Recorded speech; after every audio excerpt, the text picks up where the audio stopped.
instalada, de capacidad instalada por los estándares internacionales. El hacinamiento se ubicó en un 159,09%. Esto significa que, fíjense, Venezuela tiene una capacidad instalada para 21,000 presos. La población a diciembre era de 33,000. Se han cerrado 10 centros penitenciarios desde el 2002 hasta diciembre del 2021. Esos cierres significa una disminución de la cantidad de plazas en 5,000, que aun cuando estuvieran abiertos seguiríamos en la misma situación de hacinamiento crítico porque la población supera nuestra capacidad instalada total, incluyendo los que están cerrados. Para ello, la población penitenciaria que más aumentó en el año 2021 se concentra en la región capital y en la región andina. También, porcentualmente, tenemos que aumentó la cantidad de mujeres en prisión a nivel porcentual. Es decir, respecto a la población total y en comparación con los años anteriores. También la población extranjera disminuyó. Tenemos en el país 850 presos extranjeros, de los cuales 82 son mujeres, y esta población representa el 2% del total de la población reclusa venezolana. Esto en general, todo lo que es el sistema de población, tenemos 37,000, tenemos que tenemos más mujeres, tenemos 2,600 mujeres presas y en las condiciones que luego le comentaremos. Por tanto, en la relación con la población de hombres y mujeres se había mantenido en los últimos 5 años entre un 5 y 6%. Para el año 2021 este porcentaje sube al 8%. Entonces, aunque veamos que sean un poquito menos, pues no, porcentualmente se aumentó y esto nos está llamando la atención y lo explicaremos luego. Y bueno, ya vimos, población de hombres, población de mujeres, población extranjera. También tenemos todo lo que es la comparación de la población entre procesados y condenados. Condenados son aquellas personas que tienen una sentencia definitivamente firme, están cumpliendo condena. Entonces, para ello tenemos nuevamente la inversión de la pirámide procesal, donde mayor cantidad de procesados están tras las rejas que los condenados. Entonces hablamos que un 54% de la población está bajo proceso judicial. Es decir, su inocencia está de primero. Ahí disculpen, todavía no ha sido probada la culpabilidad en los delitos de estas personas. Por lo tanto, su inocencia está presumida como principio general. Y eso significa el 54% de la población penitenciaria en Venezuela. Por cierto, esto tomo yo las palabras del doctor Arteaga Sánchez, el retardo criminal. Porque muchas veces ha pasado que personas, una vez que han sido condenadas, el tiempo que han pasado en prisión es mayor a lo que constituía la pena por el delito que cometieron. Ahora vamos a lo que son los problemas que detectamos y documentamos durante el 2021 en el sistema penitenciario venezolano. Como vimos, el primer problema es el hacinamiento. Y el hacinamiento está en el 159,09%, lo que dice que la población está en un riesgo crítico, y a su vez es la que desencadena muchos problemas como son violencias, motines, protestas, y el hacinamiento es como decir, la base del gran conflicto en las prisiones. Una de las causas del hacinamiento es el retardo procesal, como ya lo vimos, el 54% de la población está en condición de procesos, en procesos, y por tanto su culpabilidad no ha sido probada ni ha sido condenado por los tribunales. ¿Qué pasó? Durante el 2021, el Poder Judicial o el retardo procesal se midió que estuvo paralizado en un 70%. Eso significa que de 10 expedientes, 7 no se movieron durante el año. Esto ha hecho, bueno, que gran parte de la población que no tenga una sentencia definitivamente firme y que no esté cumpliendo pena en un centro penitenciario, pues no pueda obtener beneficios de fórmulas alternativas de cumplimiento de la pena, y por tanto no pueden cumplir también lo que es redimir la pena por el trabajo y el estudio, por tanto no pueden ser sujetos de beneficios en el cumplimiento de la pena. Tampoco, siendo el 54% la mayor cantidad de procesados, tampoco pueden optar por beneficios procesales como un confinamiento, como su proceso bajo fianza, estar en su casa y estar en libre. Bueno, porque entonces el Poder Judicial ha optado por la privación de la libertad, en detrimento de estos beneficios, donde muchas personas pudieran llevar sus procesos desde sus casas. Y bueno, y eso ayudaría al descongestionamiento también de lo que son los centros penitenciarios. Realmente no se ha llevado a cabo de esta manera y hace que nuestras prisiones estén hacinadas. También hay otra situación, y la desidia del Poder Judicial con respecto a personas que tienen la pena cumplida y no se ha expedido boleta de excarcelación. Esto pasa con muchísima frecuencia con gran parte de la población que cumplen su pena, porque hay otra situación, cumplen pena y no les liberan, no emiten las boletas de excarcelación. Por tanto, estas personas siguen ahí hasta que un juez decida que revise su caso y vea que la persona cumplió su pena, pero mientras tanto sigue en prisión. Chévere. Y el otro caso son personas con boletas de excarcelación, pero que continúan presas en virtud de que establecieron un mecanismo que está cooptando el Poder Judicial y pasando por lo que es la independencia del Poder Judicial, que es un mecanismo administrativo de una llamada de una ministra para que la persona pueda salir de prisión. También otras cosas que causa el retardo procesal, pues hay varios factores: la falta de independencia judicial, la corrupción y, como ya vimos, cooptamiento del Ejecutivo a las funciones del Poder Judicial. Entonces, ¿qué pasa? Hay la otra situación que también vemos y que conocemos mucho. Llaman para las audiencias, entonces no va el fiscal, no hacen el traslado, y en los casos de centros penitenciarios, tenemos que los centros penitenciarios controlados por los pranes, pues esta situación son los pranes quienes deciden quién va al traslado y quién no, pasando por encima de todas las autoridades del poder público, porque ellos son los dueños y señores de la vida de las personas que están en estos centros penitenciarios. En junio del 2021, autoridades de la Asamblea Nacional o diputados de la Asamblea Nacional del señor Maduro reconocieron el retardo procesal, crearon lo que se llamó la Comisión Especial para la Revolución Judicial. Entonces, en esta comisión estaba dirigida por diputados de esta asamblea y por funcionarios militares.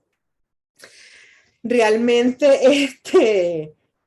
ellos iban a descongestionar los calabozos en 60 días, pero no tomaron en cuenta una simple operación aritmética que si tenemos en las cárceles para diciembre o para esa fecha habían 35.000 presos en los centros penitenciarios y en los calabozos habían 35.000 más, eso da 70.000. Y nada más teníamos plaza para 20.000. Una simple operación aritmética, queríamos saber cómo lo iban a descongestionar en 70 días, con un retardo procesal del 70%. Entonces, ¿qué se nos dio ahí? Bueno, una serie de situaciones por desconocimiento de la situación penitenciaria y por poner ahí a personas que de paso usurparon funciones del Poder Judicial, como funcionarios de las Fuerzas Armadas devenidos en diputados y que firmaron boletas de excarcelación, bueno, porque ellos eran la máxima autoridad por autoritarismo. Esto trajo que las personas a que les fueron otorgadas esas libertades no tuvieran las garantías procesales por ello. ¿Y qué pasó? Muchas de ellas tuvieron, aquí hubo jueces valientes que revocaron esas libertades otorgadas por un usurpador, y otros que dejaron a los presos en libre y no tienen ningún tipo de garantía de que no regresen a esta situación. Y también está la otra situación de los liberados por el famoso régimen de confianza tutelado, que es un procedimiento administrativo establecido en el Código Orgánico Penitenciario, pero no es para otorgar libertades, es para que las personas que reúnan los requisitos para beneficio de cumplimiento de la pena sean trasladados de pabellones cerrados a sitios abiertos dentro de los mismos recintos penitenciarios, mientras el tribunal estudia su caso y otorga el beneficio.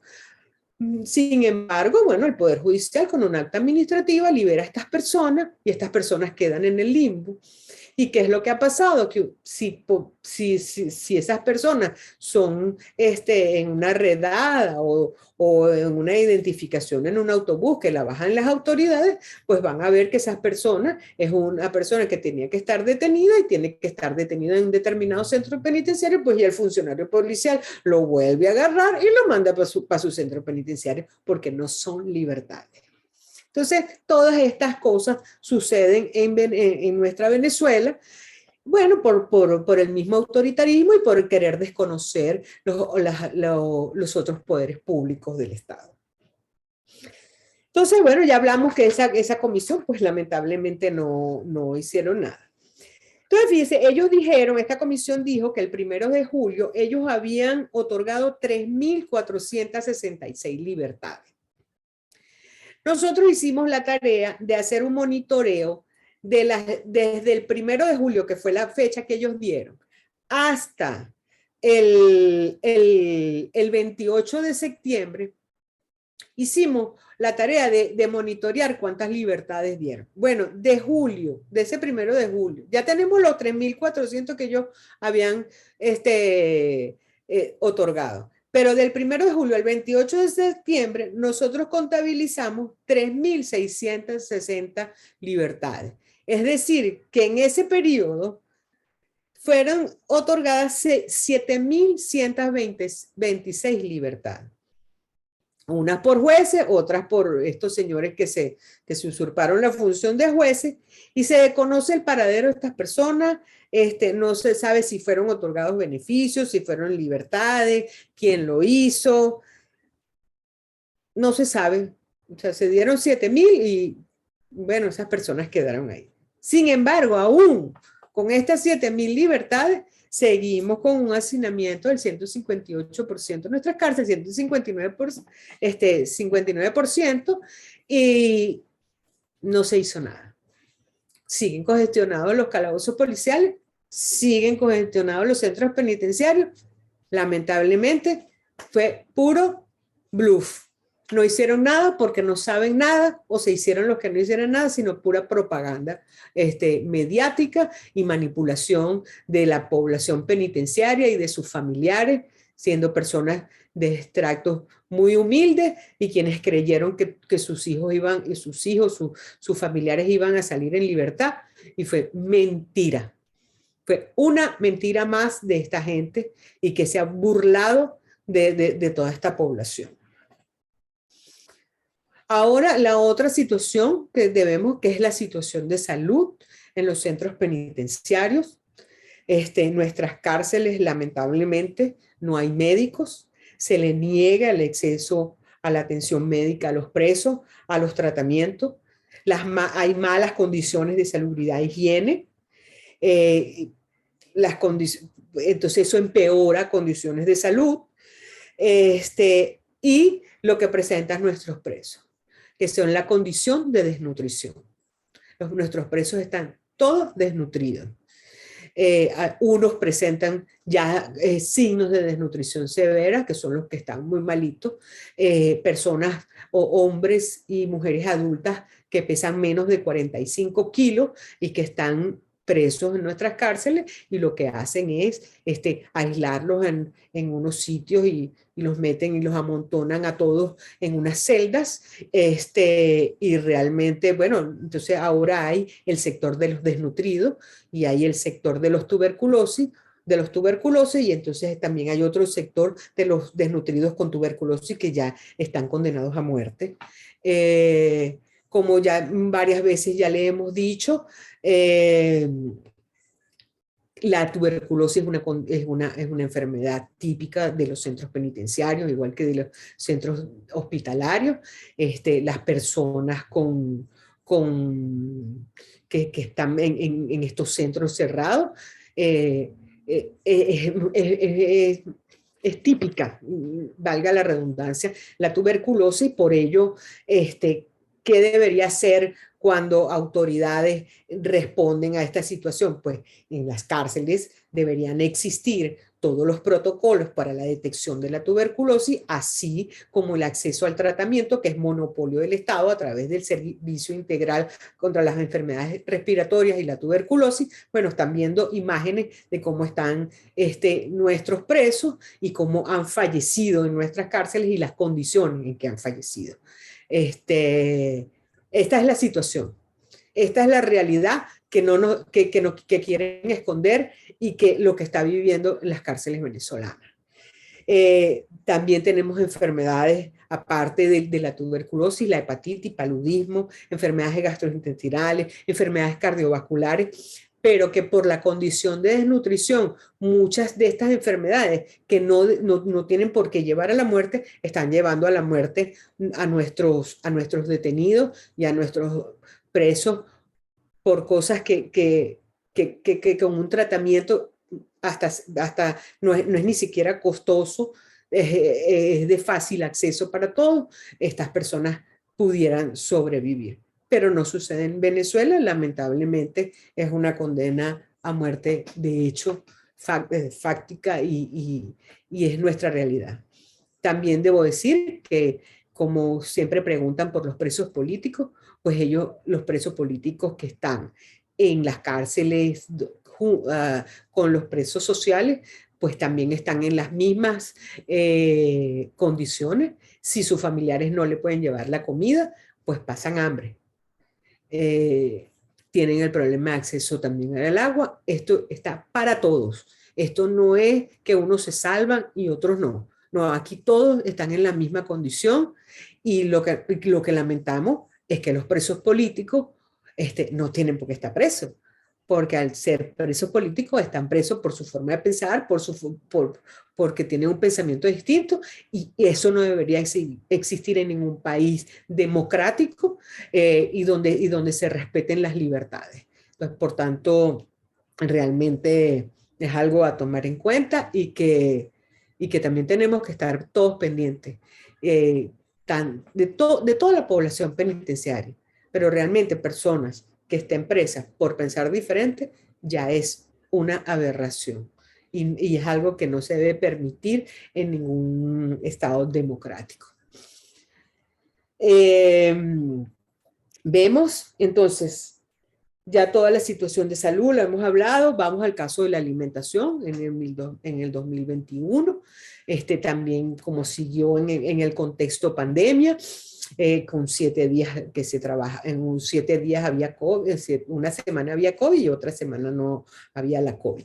Entonces, no sé, eso ellos pensaron que funcionaba bien, pero bueno, eso trajo como consecuencia pues que las visitas o llevar alimentos a los centros penitenciarios se hiciera más difícil para los familiares, teniendo en cuenta también de paso que quienes llevan todos estos alimentos son mujeres, porque inventaron una regla de que en las cárceles venezolanas no se permite la visita de hombres, sino solo mujeres. Entonces son las mujeres las que tienen que cargar todos esos pesos de comida, agua, llevarles la ropa, llevarles los tratamientos, llevarles las medicinas y en días específicos.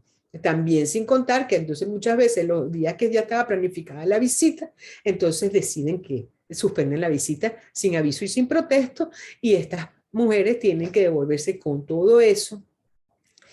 Y aparte de eso, el día que se devuelven, pierden hasta la comida, porque la comida tiene que ser entregada elaborada.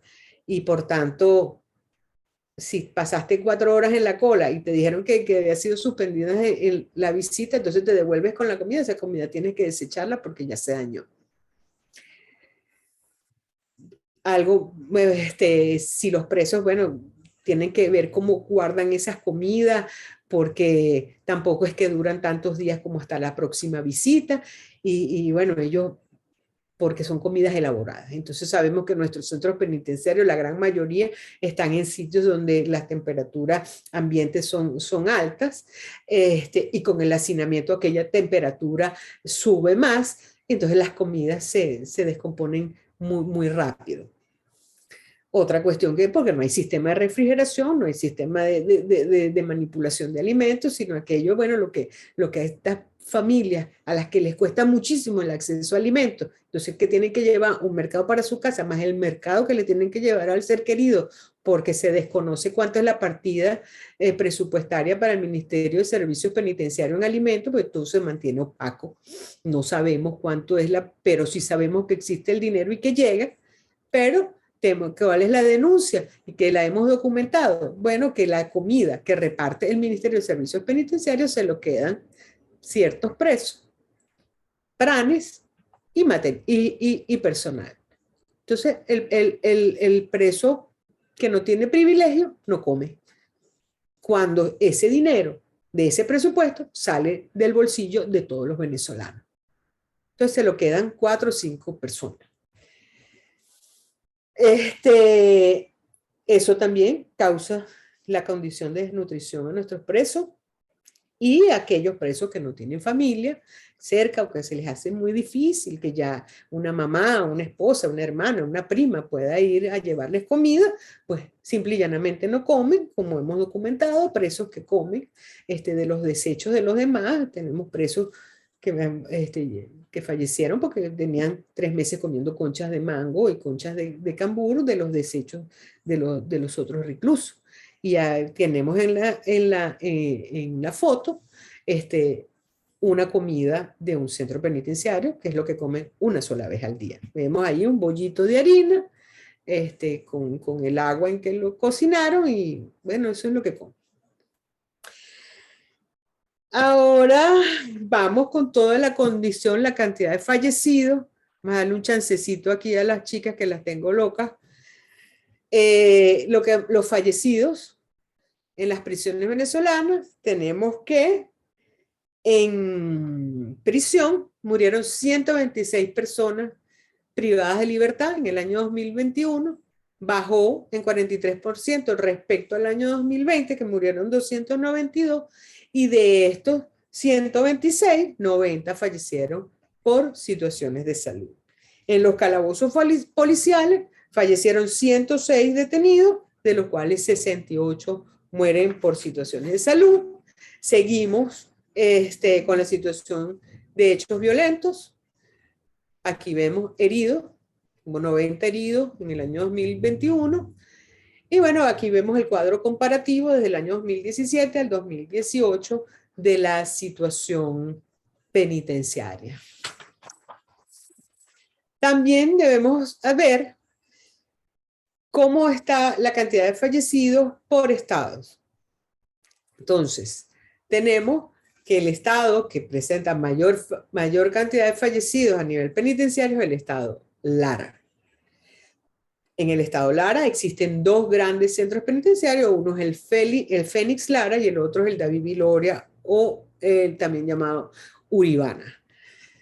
Luego le sigue el internado judicial de Anzoátegui, que es una sola cárcel, la llamada también Puente Ayala, ubicada en Barcelona, en el estado de Anzoátegui. Y bueno, seguimos teniendo estas situaciones de hechos violentos, más sin embargo, la primera causa de muerte en nuestras cárceles es la salud y la de ella, el hambre.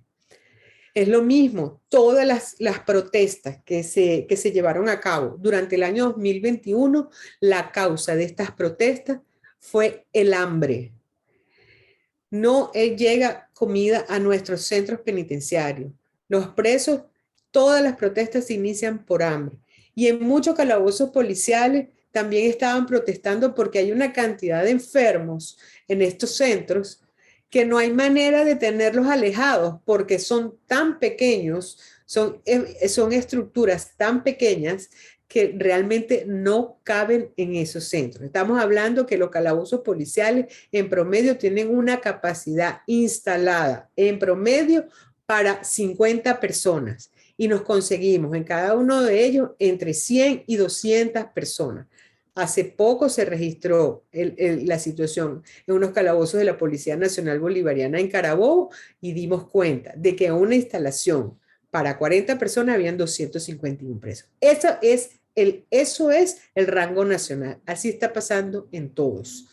Y eso es lo que es en los calabozos, el hacinamiento y en los centros penitenciarios, la comida. Porque no entendemos si la persona cuando está detenida, el único derecho que pierde es la libertad. Y el Estado es responsable de mantenerlo vivo y es el responsable de su salud y de su alimentación. Entonces, no está llegando la comida, sigue el hambre, no hay agua, no hay recolección de desechos sólidos y de verdad que es una situación precaria e infrahumana en la que se encuentran nuestros centros penitenciarios.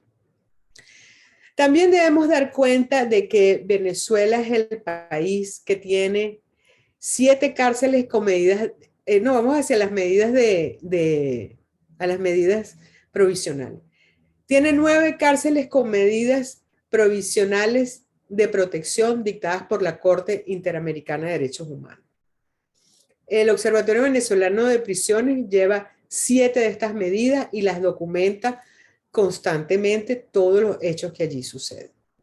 Se supone que cuando hay un centro penitenciario con medidas de protección, ahí no deben haber hechos violentos, se debe haber incorporado la refacción de la infraestructura, deben haberse mejorado los servicios públicos, pues lamentablemente el Estado hasta ahora, desde el 2012, desde el 2006, que fue la primera medida de protección a un centro penitenciario venezolano, pues ha hecho caso omiso de lo dicho por la Corte Interamericana de Derechos Humanos y lamentablemente tenemos que decir que la decisión de la Corte en materia judicial al dictar una medida de este calibre, pues quedó ilusa porque el Estado venezolano no la cumplió, ni cuando estaba dentro del sistema, ni después que lo denunció, porque ellos creen que por haber hecho la denuncia pierden la responsabilidad. Pues no.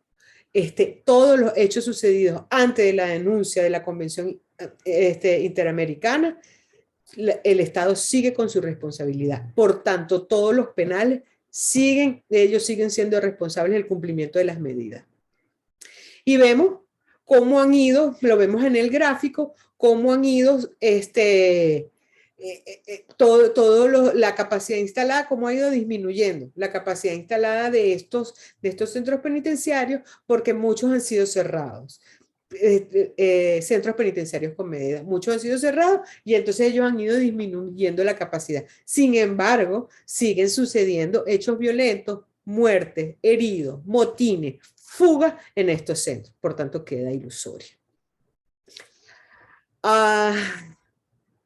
Ahí los vemos como a lo largo, en el comparativo del 2017, lo que ha pasado.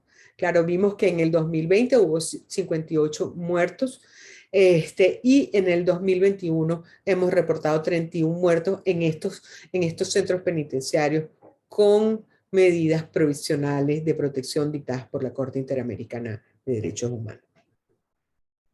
Bueno, listo de esto, ahora que quiero hablar de lo que es el pranato en Venezuela. Venezuela da cuenta de una situación terrible porque es el único país donde bajo el auspicio de las autoridades, presos controlan centros penitenciarios y son los llamados pranes. Hay cárceles totalmente controladas por los pranes y son ellos los que deciden la vida de las personas que ahí viven y también las del exterior, inclusive quienes dirigen el centro penitenciario tiene un jefe, que es el PRAN. O sea, funcionarios del Estado están dirigidos por un PRAN. Y se hace lo que dice el PRAN. Y el PRAN decide en la vida de todos los que están allí. Y el PRAN decide si el preso va a una audiencia o no. El preso decide quién vive en esa cárcel y quién no. Ese PRAN tiene la autoridad tal que él decide cuándo sale el traslado y cuándo no hay traslado. Y que cuando la población de la cárcel donde dirige ha disminuido y por tanto sus ingresos disminuyen, ellos piden que les manden presos para allá y que sean trasladados a esa cárcel para ellos mantener su estatus y su cobro en dólares hasta por respirar. Se cobra por visita conyugal, se cobra por comer, se cobra por una llamada telefónica, se cobra por agua, se cobra por un plato de comida. Y todo esto bajo el auspicio de las autoridades. ¿Por qué? ¿Y por qué lo decimos así? Porque hay penales donde conviven los dos sistemas de control. Un edificio es controlado por el Ministerio de Servicios Penitenciarios, que ellos llaman que tienen régimen, pero el edificio de al lado, pared con pared, lo dirige el PRAN. Entonces, lamentablemente, estas son situaciones que nosotros estamos denunciando y que no es de ahora, no es nueva, pero ya se está documentando. ¿Qué otra más tenemos que decirles por acá? Bueno, oigo las preguntas.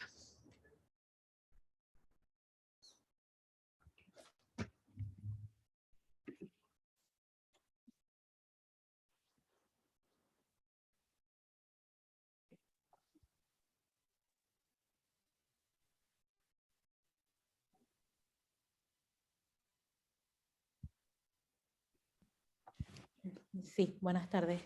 Hay dos preguntas en el panel de preguntas y aprovechamos para invitarlos a todos quienes quieran consultar algo con la doctora Carolina, pueden hacerlo a través del panel que está habilitado. La primera es, en el año 2021, ¿cuánto fue la cifra de fallecidos por desnutrición o las enfermedades que usted mencionó? Pregunta Mariana Ordóñez. En el año 2021 murieron en cárceles, o sea, centros penitenciarios, 126 personas privadas de libertad, de las cuales 90, de esas 226, 90 fallecen por cuestiones de salud. Correcto. Y la segunda pregunta es, con respecto a la pandemia del COVID-19, ¿los detenidos recibieron las vacunas? Y si estuvieron contagiados, ¿recibieron el tratamiento? Lamentablemente, la información del COVID también se mantuvo opaca en la población penitenciaria. Vimos unas fotos de que estaban vacunando a los presos y que muchos recibieron la vacunación. Mas no nos consta ni qué fue lo que le vacunaron, ni cuándo los vacunaron, ni si recibieron todas las dosis. Tampoco tenemos información oficial de los contagios. Porque según las autoridades, Venezuela es el único país donde a las cárceles no llegó el COVID. Eh, Sin embargo, hay muchas todos son rumores. Lamentablemente no hay forma de corroborar en virtud de que sigue opaca la información. Por tanto, no sabemos nada del COVID, de la COVID ni cómo fue tratado. Lo que sí sabemos es que protocolo no hubo, imposible haber el protocolo de distanciamiento social por el hacinamiento, imposible limpieza de manos y la higiene porque no hay agua. Por tanto, no sabemos qué pasa con y lo único que hicieron fue en el año 2020 prohibir la visita y luego implementar la visita y que se mantiene de esta manera, que es a través de reja. Entonces el preso está de un lado de la reja y el familiar está por el otro lado de la reja, generalmente rejas de alfajor, donde no hay ningún tipo de seguridad ni nada. Entonces, de verdad, lamento decirle que no hay información sobre la COVID en las cárceles venezolanas. Esa es la realidad. Y la segunda pregunta es, según lo que ha dicho, entonces las cárceles no las controla el gobierno, sino los pranes. Sí, es así. La mayor población está en cárceles dirigidas por pranes. Entonces, realmente la situación es terrible porque ellos han formado autogobiernos y como les dije, es que lo que más asombra no es que dirigen a lo interno, sino que dirigen a lo externo. Entonces, un plan está por encima de un juez. Eso es increíble. No puede ser. Y lo peor es que esto ocurre en la cara de las autoridades. Entonces, ¿qué decimos? Pensamos muy bien que todo esto está combinado. Okay. La siguiente pregunta. Entre estas 2.600 mujeres presas están incluidas las presas políticas. ¿Cuántas presas políticas hay? La, Presas políticas hay como 17. Esa es una cuenta que nosotros no llevamos. Lo llevan los amigos de otras organizaciones que están al pendiente de todas ellas. Pero estamos hablando de mujeres presas en centros penitenciarios. Por tanto, si presas políticas están en estos centros penitenciarios, están en esta cuenta. Ya eso es una tarea que estamos haciendo ya para este año 2022 en vista de que como muchos están en estos centros penitenciarios juntos con el resto de la población, vamos ahora a llevar este indicador y notando esa condición. ¿Ok? Pero sí estamos al tanto de la situación de las presas políticas, lo que están pasando ellas en estas cárceles y es una información que vamos a llevar luego, porque ahorita estamos con lo que es la fase del 21 y prácticamente estos traslados de los presos políticos y las presas políticas se hicieron a finales de año, a principios de este año. Hubo una gran población que fue trasladada a esto y lamentamos mucho lo que están pasando ellas y toda su familia y bueno, todos en general, ¿no?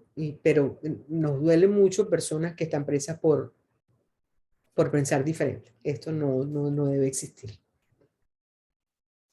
La siguiente pregunta es, ¿qué pasó con la humanización de las cárceles? ¿De verdad no tienen armas o todos están armados? Bueno, en las cárceles lo único que falta es un submarino porque no hay mar. De resto hay todo, hay granadas. Fíjense, anteriormente no es que no ha habido violencia en 20 años anteriores o hace 22 años, pero hace 22 años los presos utilizaban armas de fabricación carcelaria, los famosos chuzos, o sea, ellos eran fabricados por ellos mismos. ¿Cuál es la diferencia ahora? Que conseguimos en los centros penitenciarios no solo armas, un revólver, una pistola, no, armas de guerra. que, según nuestra Constitución, las armas de guerra deben estar solo en manos de efectivos de las Fuerzas Armadas. O sea, las Fuerzas Armadas son las únicas que pueden detentar armas de guerra. Pues en nuestras cárceles hay armas de guerra, hay granadas, hay ametralladoras, o sea, armas de gran calibre que nada más estaban anteriormente en las manos del Cuerpo de Seguridad del Estado y otras, como las de guerra, en manos de efectivos de la Fuerza Armada. ¿Cómo llega una granada a un centro penitenciario? Es una gran pregunta. ¿Cómo llega una A-45 con mira telescópica a un centro penitenciario? Una gran pregunta. ¿Quién lo introduce? ¿Es capaz una mujer en sus genitales ingresar una ametralladora AK-45 con el paral y la mira telescópica? Una gran pregunta, porque eso es lo que dicen, que son las mujeres quienes introducen estas armas. De verdad que es difícil de creer. Por acá tenemos otra pregunta de Luisa Quintero de Tal Cual, que nos dice, en cárceles han documentado casos de abuso y violencia sexual contra las mujeres. ¿Cómo es la situación de las presas embarazadas? Bueno, sí hemos documentado intercambio de sexo por comida, intercambio de agua por comida. Pero es que yo con el caso de las presas, yo voy a hacer, o el observatorio, vamos a hacer, disculpen, una presentación especial porque las mujeres se lo merecen así. La situación de ellas es terrible.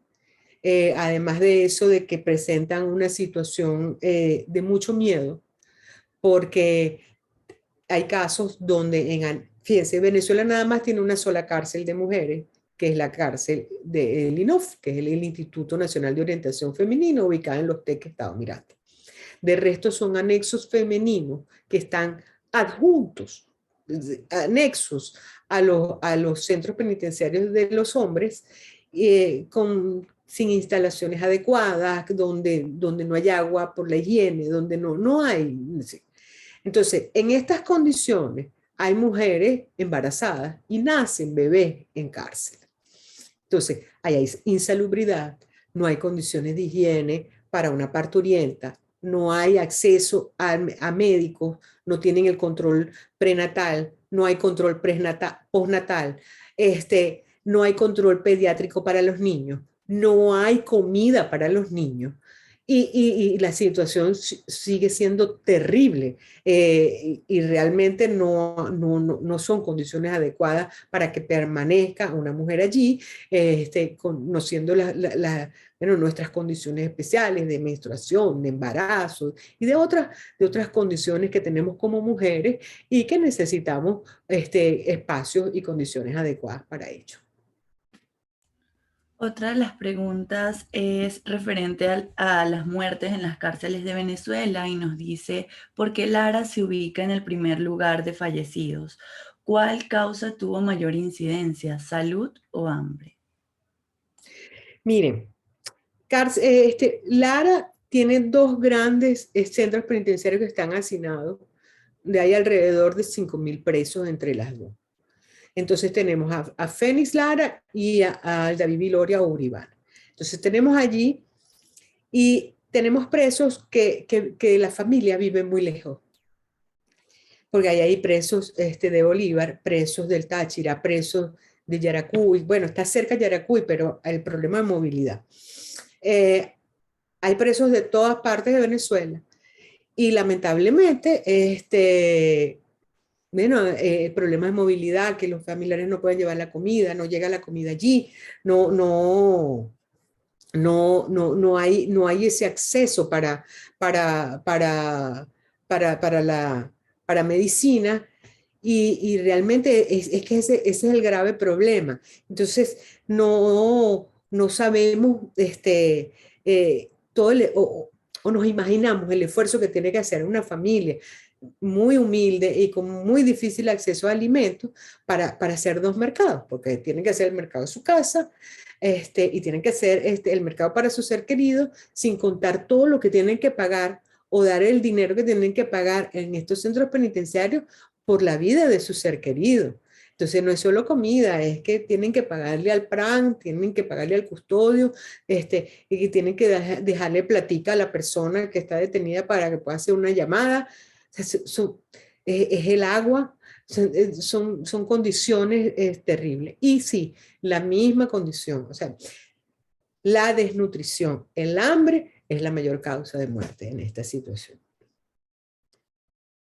¿Te quedó algo más de esa pregunta? No, tenemos otra. Dice, ¿el Estado venezolano ha tomado alguna acción para revertir la problemática de las cárceles, pese a las recomendaciones de los organismos internacionales? No, no. Ningún órgano del poder público ha tomado acciones. Lo único que han hecho, o por lo menos durante el 2021, fue la creación esta de la Comisión de Revolución Judicial por iniciativa de la Asamblea Nacional y que luego Maduro la conformó. Eso es todo lo que han hecho. Pero no hay ni del Poder Judicial, ni del Ministerio Público, ni de la Defensoría del Pueblo, ninguno ha dicho nada. Aquí no se abren investigaciones a nadie. Aquí los muertos como que son, los presos son ciudadanos de tercera y no pasa nada. No pasa nada, nada de nada. Se denuncian, se hacen se solicitan, se abran las averiguaciones y aquí no pasa nada. Quienes están sufriendo esto, aparte del que ya está tras la reja, es la familia, que se van a la fiscalía, van a la defensoría, van a una ONG, van desesperados, los pelotean por todas partes porque están asustados, las preocupaciones de una madre al ver a su hijo con 40 kilos menos, porque eso es lo que hemos documentado. Una persona rebaja en prisión desde su ingreso hasta su salida, en meses pierden hasta 40 kilos.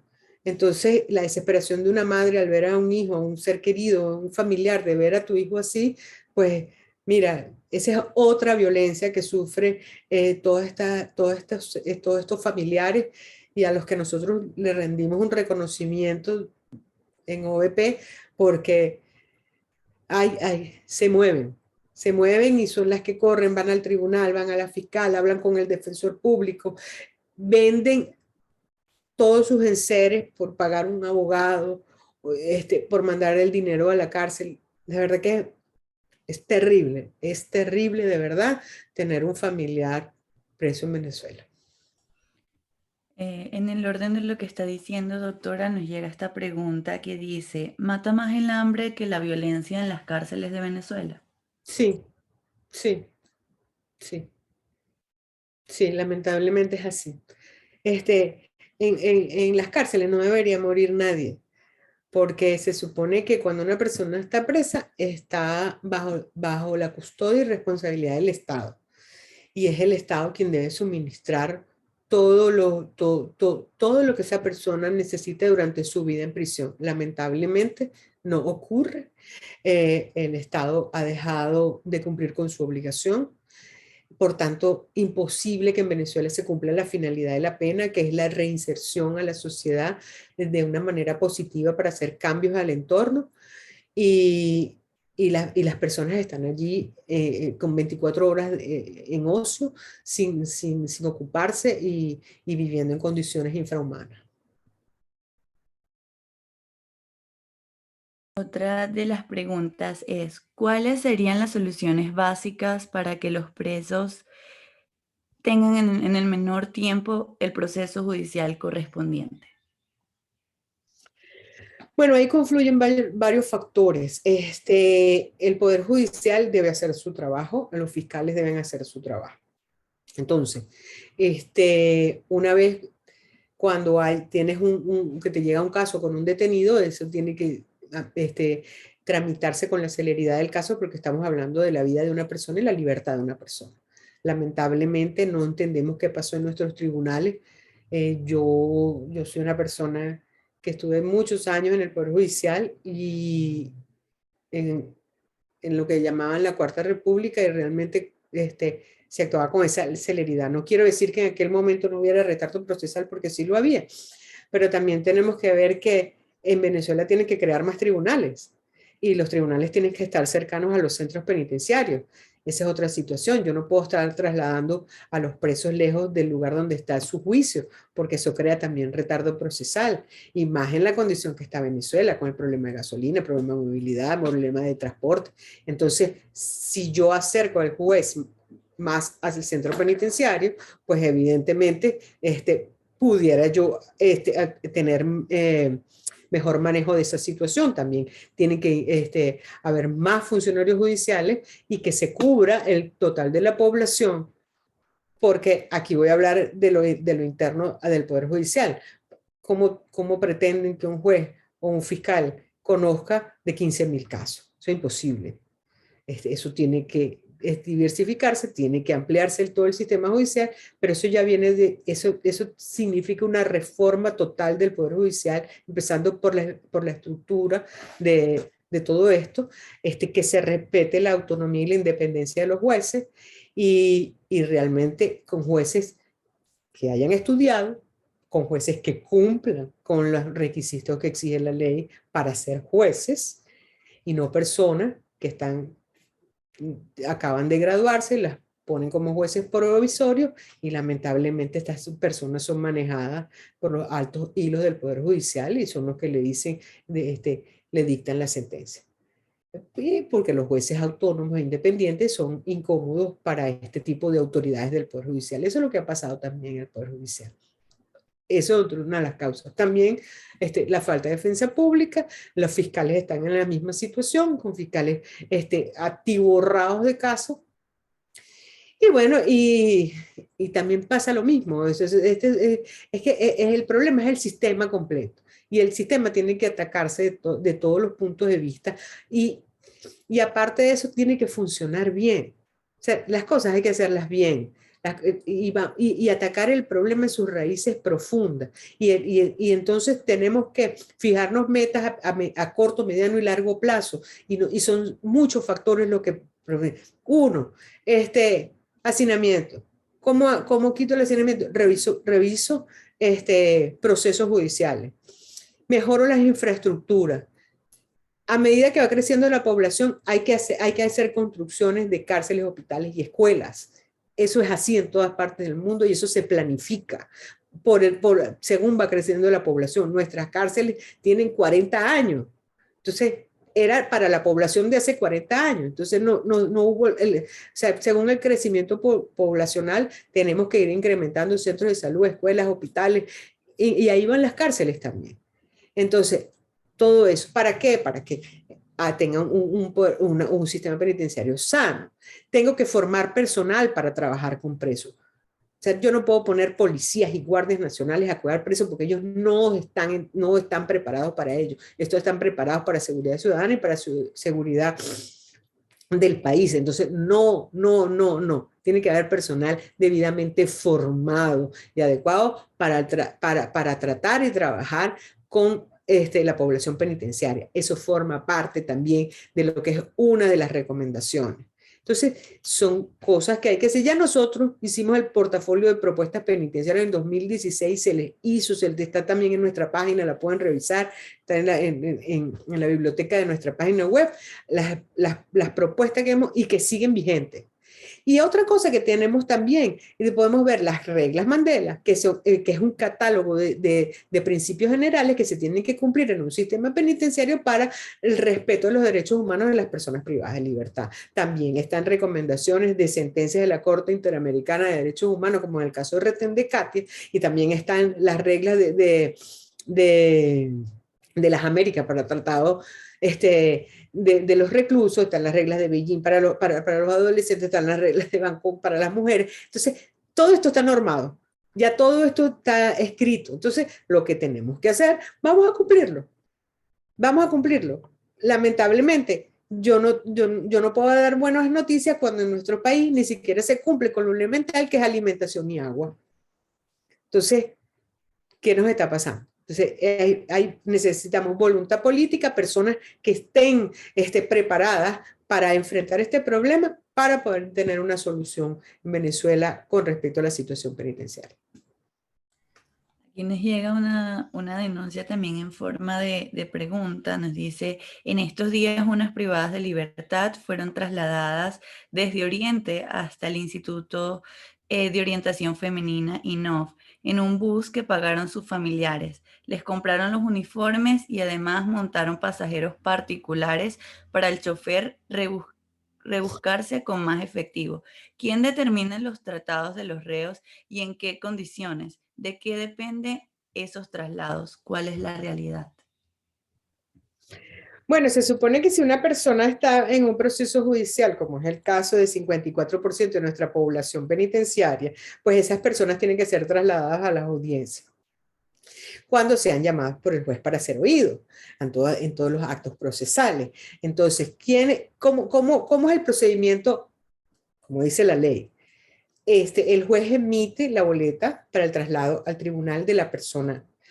Ajá, entonces, el director del centro penitenciario hace su planificación el día 5, el traslado de Carolina. Entonces, bueno, el día 5 yo tengo preparado ya el transporte para trasladar a Carolina al tribunal. Así es. Ese es el deber ser. Bueno, entonces no hay. ¿Qué pasa? Toda la flotilla de vehículos del Ministerio de Servicios Penitenciarios, como fue utilizado para otros fines, no existe, no le faltan los cauchos, no tienen gasolina, el motor se fundió. No. Entonces no hay transporte. El funcionario policial o la Guardia Nacional también está más o menos en las mismas condiciones, el destacamento, si tendrá un convoy, bueno, eso es para ir a reprimir las protestas. Entonces, los familiares desesperados, ¿qué es lo que hacen? Contratan estos autobuses para hacer los traslados y bueno, le pagan al chofer para que lleve los traslados y eso es lo que está haciendo. O sea, la misma gente paga su traslado. O el PRAN, el señor PRAN, hace una colecta para que le paguen a él el autobús que seguro es propiedad de él para llevar los presos a los tribunales. Esa es la triste realidad. Y eso que usted está contando, sí, señora, eso ya nosotros lo hemos documentado y lo conocemos y lamentablemente no es algo nuevo y tienen que vivirlo todos porque no hay autoridad en este país, la impunidad hace de la suya. Bueno, yo creo que con esa pregunta podemos ir cerrando el evento. Agradecemos la participación a cada uno de los medios de comunicación por acompañarnos el día de hoy. Les recordamos que el informe va a estar disponible a la brevedad posible en nuestra página web www.obeprisiones.com. Asimismo, la nota de prensa será pues difundida a la brevedad posible. Muchísimas gracias por acompañarnos y doctora Carolina, no sé si quiere dar unas palabras de cierre. Sí, muchas gracias a nuestros amigos de la prensa que están aquí, siempre consecuentes, y gracias por poner este tema que tal vez no da mucho rating, pero sabemos de la preocupación legítima de todos los medios de comunicación por esta situación. Gracias, mil gracias a todos por acompañarnos. Y bueno, nos vemos para la próxima, para el informe de mujeres que vamos a presentar. Y gracias por estar pendiente y siempre consecuente. Un abrazo a todos y muchas gracias.